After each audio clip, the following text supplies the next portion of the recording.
It does not begin with a scream. It begins with one man coughing on a bus, one woman biting a paramedic, one police radio call. Nobody answers correctly. At first, the city keeps moving. Traffic lights change. Coffee gets poured. Schools open. People complain about being late. That is how every world ends. Not with warning, with routine. By the time the first video goes viral, the second hospital is already falling. By noon, emergency rooms are overloaded. By evening, the words outbreak and riot start mixing together. Nobody says apocalypse yet. That word is too expensive. People prefer smaller lies first. It is just a virus. It is just a drug. It is just panic. Then the power goes out in 3 districts. Then the helicopters start circling. Then your phone stops loading messages from half the people you love. That is when the ranks begin. At rank 1, you are the civilian, the softest rank, the one the old world was built for. You still think calling someone will solve this. You still believe police tape means safety. You still stop at red lights, even when the street is empty. That innocence kills millions. The civilian dies waiting for instructions. He dies going back for luggage. He dies trying to calm a person who is already gone. He dies because modern life trained him to obey systems that no longer exist. The first lesson of the apocalypse is cruel. Normal behavior becomes suicidal overnight. The grocery store is emptied in 40 minutes. The pharmacy in 20. The gas station by men with guns before midnight. And you are still standing in your kitchen, deciding what to pack. At this rank, every object feels important. Family photos, chargers, medicine, cash, water, but panic turns all choices heavy. You keep packing for the life you had, not the one coming. That mistake follows you to the door. Because by the time you step outside, the city has already become something else. At rank 2, you are the witness. Now you have seen the first impossible thing. A man with half his throat missing, still walking. A mother attacking her own son in a parking lot. A crowd turning on one fallen body like wolves. You are no longer confused. You are cursed with clarity. The witness is dangerous because he knows too much and too little. He knows the dead are moving. He knows bites matter. He knows noise brings them. But he still thinks truth can save people. So he shouts warnings. He bangs on doors. He tries to explain. And most people look at him like a lunatic. That is the loneliness of this rank. You are early, too early to be believed, too late to be safe. The witness learns a brutal second law. The apocalypse is not only a monster event. It is a disbelief event. The infected are not the only threat. Denial is the man who insists it is fake, the woman who won't leave her husband after he turns, the neighbor who hides a bite, the official who refuses evacuation to avoid panic. The witness sees how civilization really dies, not from the undead, from hesitation. At rank 3, you become the runner. Now speed is worth more than status. Your body is your bank account. Your lungs are your insurance. The city belongs to whoever can cross it alive. The runner moves between collapsed zones carrying food, batteries, antibiotics, rumors. He knows back alleys, rooftop gaps, sewer entries, broken fences, silent stairwells. He learns which shoes don't squeak, which bags don't jingle, which doors never open quietly. This rank looks heroic from far away. It is not. It is hunger with cardio. The runner is never safe enough to rest and never armed enough to feel brave. He watches people die because stopping means joining them. He leaves behind strangers, sometimes friends, sometimes family. That is the moral tax of movement. The faster you get, the less human you feel. Still, everyone needs you. The trapped need medicine. The camp needs news. The children need milk. The leader needs a route. The injured need hope. The runner becomes the veins of a dead city, and every vein gets cut eventually. One wrong turn, one fallen shelf, one car alarm, one crying child. The city is full of tiny mistakes that become funerals. So, the runner develops a religion. Travel light, travel early, travel quiet. Never run in a straight line. never trust a street that looks too empty. At rank 4, you are the Scavenger. This is where survival becomes ugly craftsmanship. The Scavenger does not shop. He harvests the corpse of civilization. He pries canned food from flooded stores. He strips batteries from abandoned toys. He raids houses for blankets, soap, knives, rope, painkillers. He learns the smell of untouched apartments. He learns which family homes are traps. Birthday decorations still hanging. Dinner plates still on the table. A television running in an empty room. Those places are dangerous because memory is dangerous. The Scavenger cannot afford sentiment. He enters, takes, leaves. He stops asking who owned what. Ownership died with the power grid. This rank changes the soul faster than the body. At first, you apologize to the dead. Then you stop. At first, you flinch, taking wedding rings from a corpse blocking a medicine cabinet. Then you stop. At first, you only steal what you need. Then winter comes. Then the camp grows. Then children start looking at you with hungry eyes. And need becomes limitless. The Scavenger learns a truth every apocalypse hides. There is no clean survival, only cleaner versions of theft. And the best scavengers are not the strongest. They are the most observant. A moved curtain, a fresh footprint, a half-open pantry, a trapwire near a basement door. In the new world, details are louder than screams. At rank 5, you become the Defender. Now, you are no longer feeding yourself. You are holding a line, a rooftop, a gate, a barricade, a school turned shelter, a church basement full of people who cannot fight. The Defender is where survival becomes responsibility. That is a heavier weapon than any rifle. At this rank, sleep disappears. Every sound matters. Every cough in the dark. Every knock after curfew. Every argument near the gate.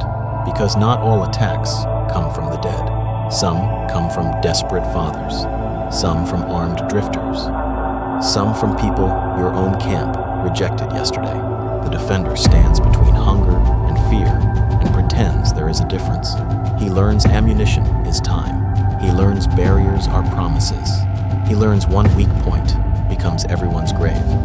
This rank creates paranoia fast.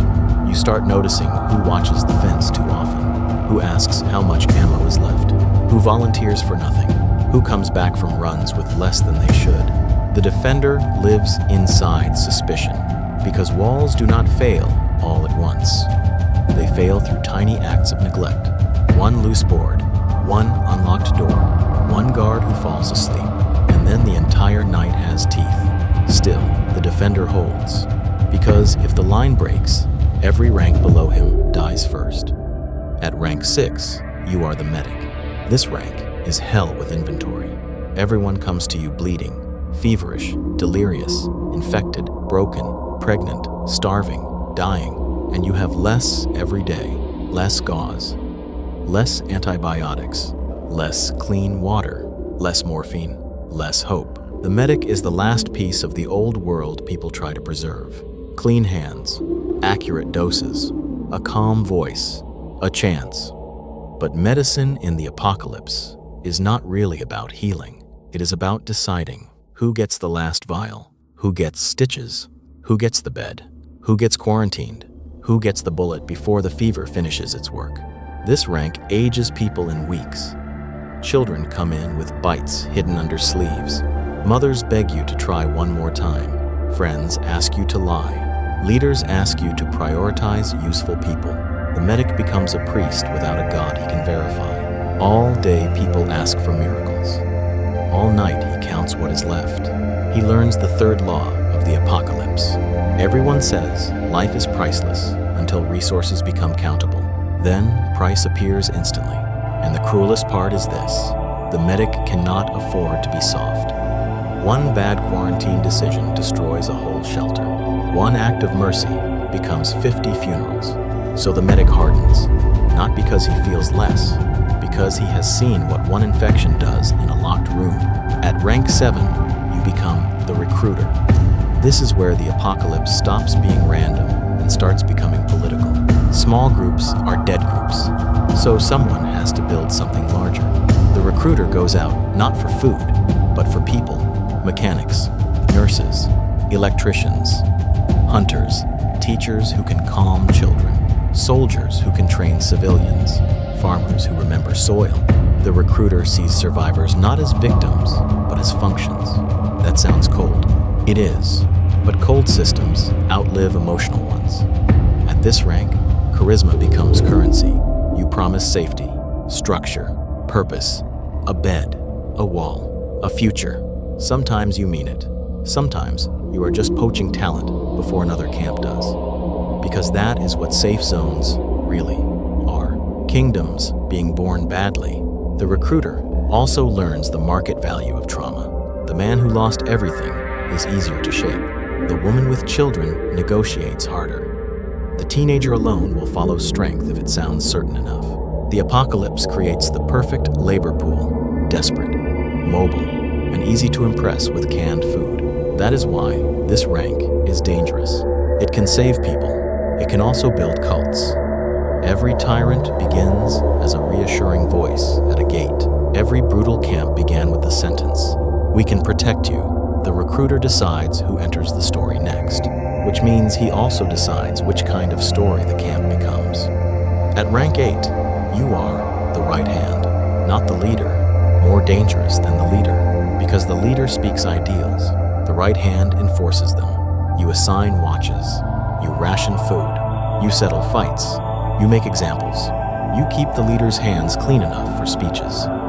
This rank is where morality gets outsourced. If someone steals medicine, the right hand deals with it. If someone hides a bite, the right hand decides whether to exile them or shoot them. If a family cannot pull their weight, the right hand calculates their worth without saying the word worth. The camp starts to fear you before it respects you. That is useful. Fear organizes faster than trust. The right hand learns logistics, discipline, intimidation. He also learns how quickly order becomes cruelty when nobody can afford appeals. This is the rank where people stop asking what is fair. They ask what is necessary. And necessary is an appetite with no bottom. Soon you are reducing names to categories. Worker, burden, risk, asset. Soon you understand why every broken world produces hard men so quickly. Because softness is visible. Visible things are challenged. Challenged things collapse. The right hand becomes the wall behind the wall. But walls have a cost. Every order leaves a stain. Every punishment echoes. And one day, the camp stops fearing the dead most. It starts fearing the men who protect it. At rank 9, you become the leader. This is the rank everyone imagines wrong. They think power in the apocalypse means freedom. It means math. Food in, food out, ammo left, water left. How many mouths? How many fighters? How many days until winter? How many secrets before rebellion? The leader does not survive by being strongest. He survives by making terrible decisions faster than everyone else. Do we move camp? Do we open the gate? Do we abandon the sick wing? Do we trade with strangers?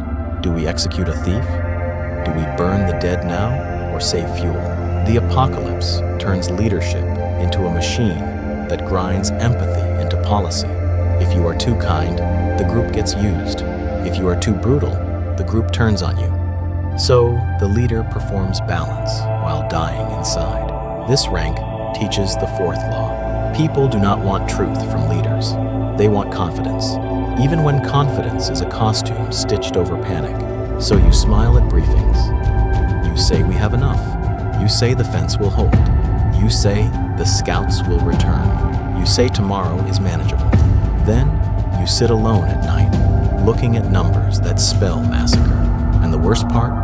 You know every death tomorrow will feel personal to the people below you, but strategic to you. That is the infection of leadership. Not the bite, the distance. At rank 10, you are the warlord. This is what happens when leadership survives too long without accountability.